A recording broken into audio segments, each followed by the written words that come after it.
ચલો ફેમિલી, તો ફાઇનલી એ દિવસ પણ આવી ગયો જ્યારે મારો પણ બેગ પેક કરવાનો ટાઈમ આવ્યો. જેમ કે મારો ડિલિવરી બેગ પેક નહીં, પણ મારા મમ્મીના ઘરે જવાનો ટાઈમ આવ્યો, એટલે કે શ્રીમતનો વિડીયો આવી ગયો ફાઇનલી.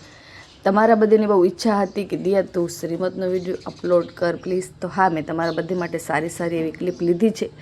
બટ એટલું છે કે શોર્ટ વિડીયાની અને લોંગ વિડીયાની ક્લિપ અલગ અલગ લેવાય, પણ જ્યાં મને એમ થયું તો મેં લીધી. અને જ્યાં હું ભૂલી ગઈ, કેમ કે મારો જ શ્રીમત હોય વગરનું મારી જ ક્લિપ લેવા બેસું તો કેવી લાગુ યાર, એટલે સમજજો. અને બીજું કોઈ એવો વ્યક્તિ છે નહીં કે જેને હું આ કામ આપી શકું, કેમ કે બધાએ ઘરના છે, તો બધાને ઘરના કામકાજ હોય. એવી રીતે બધાના જીવનમાં આ સમય આવે કે બધાએ સરસ રીતે આ શ્રીમતને એન્જોય કરે.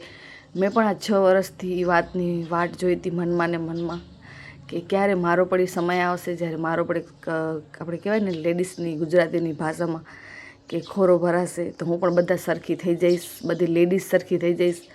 મારા ઘરે પણ એક સરસ મજાનો નાનકો બાળક આવશે. તો બસ એવું જ કાંઈક. અને આ તૈયારી હતી કાંઈક સવારે 5:30 વાગે, નહીં પણ 6 વાગે આઈ થિંક, જ્યારે હું માધા પર શીખવા જતી પાર્લર. તો મેં એ પાર્લરવાળી રાખી હતી મારા માટે નહીં, બટ મારા જેઠાણી માટે. તો મેં કીધું રાખી હતી મીન્સ કે એ લોકોએ જ રખાવી હતી. એમ મેં આ સરસ કરે છે મેકઅપ નહીં. તો સવારના કાંઈક 6:30 વાગે આવી ગયા હતા, આઈ થિંક 6 વાગે. પછી મારો ટાઈમ હતો 6 વાગે, મને જવાનું હતું. હું ભુજમાં જ રેડી થઈ હતી. ન મને લગ્ન ટાણે સેક્રિફાઈસ મળ્યું રેડી થવામાં, અને ન મને શ્રીમતમાં પૈસા. એકદમ કહેવાય ને કે શ્રીમતમાં તો મને જરાય વિચાર નહોતો આવ્યો કે હું આ નડઉં એટલા નડઉં. મન ફાવે એટલે મેં વાપર્યા, કેમ કે આ સમય પછી બીજી વાર નહીં આવે. પણ તો ક્યાંક ને ક્યાંક મને રેડી થવામાં અંદરથી એ ન મળ્યું જે મને ખપતું હતું નહીં. અને થોડુંક તો મારી સ્કિન પ્રોબ્લેમ કહી લો, કેમ કે પ્રેગ્નન્સીમાં મારી સ્કિન બહુ ડલ થઈ ગઈ છે. બટ તોય પણ હજી પણ આનાથી સારું બેટર હોત તો મને મજા આવત. તો બસ આપણા માવતરના ઘરથી જે સાડી હોય એ સાડી પહેરવાની હતી. મને તો ચણિયાચોળીની ઈચ્છા હતી, પણ પછી હું બજારમાં ને ફરી નથી શકતી બહુ. તો મને પછી જ્યાં મેળ પડ્યું ત્યાં કને મેં શોપિંગ કરી લીધી. અને ફાઇનલી મેં આ પાર્લર ડન કરી નાખ્યું. અને આ ચોકડી પાસે બ્લશ મી અપ પાર્લર છે. આમ સારું છે, પણ મને જરાક હજી પણ એમ કાંઈક સારું ખપતું હતું. અને આ હતો તમારી ફાઇનલી દિયાનો ફાઇનલ લુક. ગજરાની થીમ મને જ ગમતી હતી, પણ હજી પણ મને આનાથી કંઈક બેટર ખપતું હતું. તમે શું કહો છો? અને આ રેડી થવાના અમે 6,500 આપ્યા, અને એ પણ HD મેકઅપ પર. તોય હું અંદરથી હજી એના માટે નથી. પણ ઠીક છે, ચલો હવે જે હતું એ.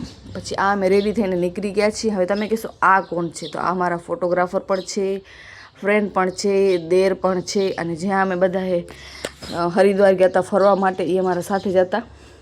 તો મેં કીધું હલો હવે અમને સરસ મજાના ફોટા પડાવી દો. અને થપ્પડ મારવાની જે રીત હોય ને એમને મેં આપી હતી, કેમ કે બીજા બધા તો મને ભરી નાખશે. તો મેં કીધું એમને ચોઈસ રાખી.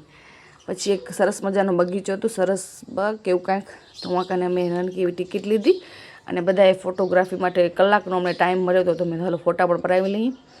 ફોટા બોટા પડાવીને પછી પતિદેવે તો અમને સરપ્રાઈઝ આપી દીધો. તો સારો એવો ખર્ચો કર્યો અમે શ્રીમતમાં, કેમ કે જીવનમાં આ વસ્તુ પછી નથી આવવાની, તમારા જીવનમાં પણ આવશે. તમે એવું ન વિચારજો કે મારા જીવનના જેને આપણે તકલીફ છે ને એને 100% મળશે.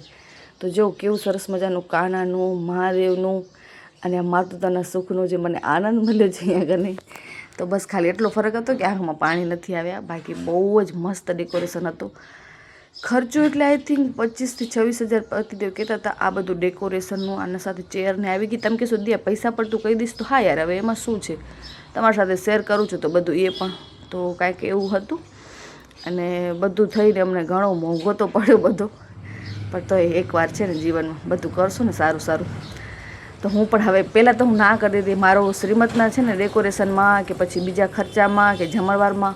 મેં જમણવારની ક્લિપ તો લેતા જ ભૂલી ગઈ છું. મને એમ થાય તો તમારી સાથે શેર કરીશ કે અમે શું રાખ્યું હતું જમવાનું. તો હું શોર્ટ વિડીયોમાં શેર કરીશ. ચલો, તો ફોટા બોટા પડાવી લીધા. પછી સમય આવ્યો જે રીત હોય આપણી દેર બોજાયની. તો તમે ઓળખો છો હિરેનભાઈને? તો એમને બહુ જ, અને સાચો કહું ને તમે, વાંકેનો છે કંકુની અંદર પાણી જેટલો બધો હતો ને કે મને જરાય આમ થપ્પણ મળી જ નથી.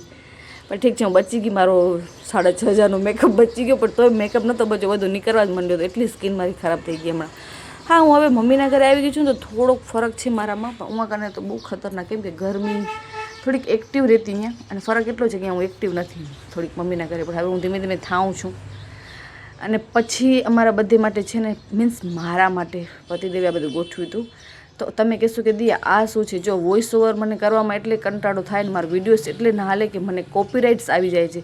અહીંયા અમે આ બધા હનુમાન ચાલીસા બોલતા હતા મારા માટે, બધા ઊભા થઈ તો એકદમ સરસ રીતે આ બધી ગોઠવણી કરાવી હતી. મને તો બહુ ગમ્યું અને બધાને અમે આશીર્વાદ લીધા અહીંયા કને.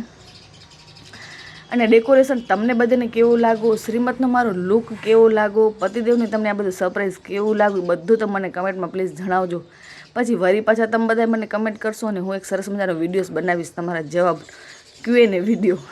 તો બસ ઘડી ઘડી હું અને પતિદેવ આઈ થિંક 15 દિવસથી તમારા ઝઘડા જ હાલતા હતા એ જ વાત ઉપર કે તમે આમ ન કરો, પછી સ્પીકર ન રાખો કે ઓ ન કરો. પણ પછી ક્યાંક ને ક્યાંક મને પણ એમ થયું કે એને આટલી બધી ઈચ્છા છે, હું થોડીક ઓલી ટાઈપની છું કે હરખાવાનું નહીં, બહુ નજર લાગી જાય ને આમ ને તેમ, કેમ કે આપણે લેડીઝની જાત કે નહીં કહેવાય, તો એવું જ કાંઈક. તો આ બધા મારા સગા સંબંધીઓ જે બધા મને આશીર્વાદ સરસ રીતે આપી રહ્યા છે અને તમારો પણ સમય આવશે જ્યારે આ બધું તમને પણ જોવા મળશે. હા, ફરક એટલો છે કે તમે વિડીયોઝ નથી બનાવતા અને હું વિડીયોઝ બનાવું છું. તમે બધી દેરાણી જેઠાણી કેવી લાગતી હતી. આ મારી બાજુમાં તનુ ભાભી, જેને આ ફેરે મોકો મળ્યો તો મારો ખોરો ભરવાનો. તો મેં ખોરો ભરવાનો પણ છે ને વિડીયો નથી લીધો, પણ હું તમે સમજી શકો છો કે મારો શ્રીમત હોય ને હું જ કેમ વિડીયો લઉં કેવેલા. તો કોઈ એવું કાંઈ સજેસ્ટ ન કર્યું કે અમે તારા બધા ક્લિપ લઈ લઈએ. અને બીજું કે તમે કહેશો કે યાર કોઈ નહોતું તો યાર બધા ઘરના જ છે તો ઘરના બધાને કાંઈ ન સૂજ્યું, કેમ કે વાટાણે બધું કામ કરે કે મારી ક્લિપું લેવા રહે. એટલે મારા ખ્યાલથી મને છે ને માણસ હાયર કરવો હતો કે જે મારો વિડીયોઝ લઈ લે. પણ ઠીક છે, ચાલો જે થયું એકદમ સરસ મજાનું થયું. અને પ્લીઝ મને તમારા બધાને આશીર્વાદ આપજો અને માતાનો સુખ તમને બધાને પણ મળે. મારા લાઈફમાં આવ્યું છે તો એને હું એન્જોય કરું છું અને સરસ રીતે બધું આપણે માણશું. હવે હું રોજ ધીમે ધીમે નવા નવા વ્લોગ બનાવીશ જ જરૂરથી. અને અહીંયા કને હનુમાન ચાલીસા ચાલુ છે, પણ મારા ખ્યાલથી ઘણી વાર ઊભો રાખી દીધો છે વિડીયાને, એના કારણે આટલો વિડીયો મોટો થઈ ગયો છે. અને જમવાની ક્લિપ તો યાર હલો હું તમને એમને કહી દઉં. જો વડા હતા, પછી શ્રીખંડ હતો, પછી શાક પૂરી, છોલેનું શાક અને એક મિક્સ શાક. રસોઈના બધા વખાણ કરે જે મારા ઘરે શ્રીમતમાં આવ્યા હતા ને જે રસોઈ સારી હતી ને પ્લીઝ આનામાં કમેન્ટ કરજો કે રસોઈ કેવી હતી. પ્લીઝ કરજો, એમ શરમાતાની, જે હોય સાચું કહેજો. જો ખરાબ હતી તો પણ કહેજો અને સારી હતી ને તો પણ કહેજો કે દિયા મસ્ત રસોઈ હતી. ચલો હવે સમય આવ્યો આપણે વિદાય લેવાનો. વિદાય મીન્સ કે પતિદેવથી 3 થી 4 મહિના દૂરીનો. તો ફાઇનલી મેં મારો બેગ તો પેક રાતે જ કરી લીધો હતો, તમે બધા જોયો. અને હવે મેં પતિદેવને કર્યા બાય બાય ને કીધું હલો હવે હું અને તમે તમારા થોડાક ટાઈમ રસ્તે અને હું મારા રસ્તે. સરસ મજાનું હું મારો આરામ લઉં. હવે આટલા વર્ષથી આરામ નથી કર્યું, હવે આપણે આરામ લેશું. અને આ બધા ક્લિપો નાનકી નાનકી ક્લિપો પર લીધી, મોટી ક્લિપો પર લીધી. તમે પણ તમારો જ્યારે પણ ગોદ ભરાઈની રસમ આવે ત્યારે બધું એન્જોય કરજો યાર, જરાય પણ કમી ન મૂકજો. મેં તો બધી વસ્તુ એન્જોય કરી. અને આ જે અમારા થોડા સરસ મજાના ફોટોસ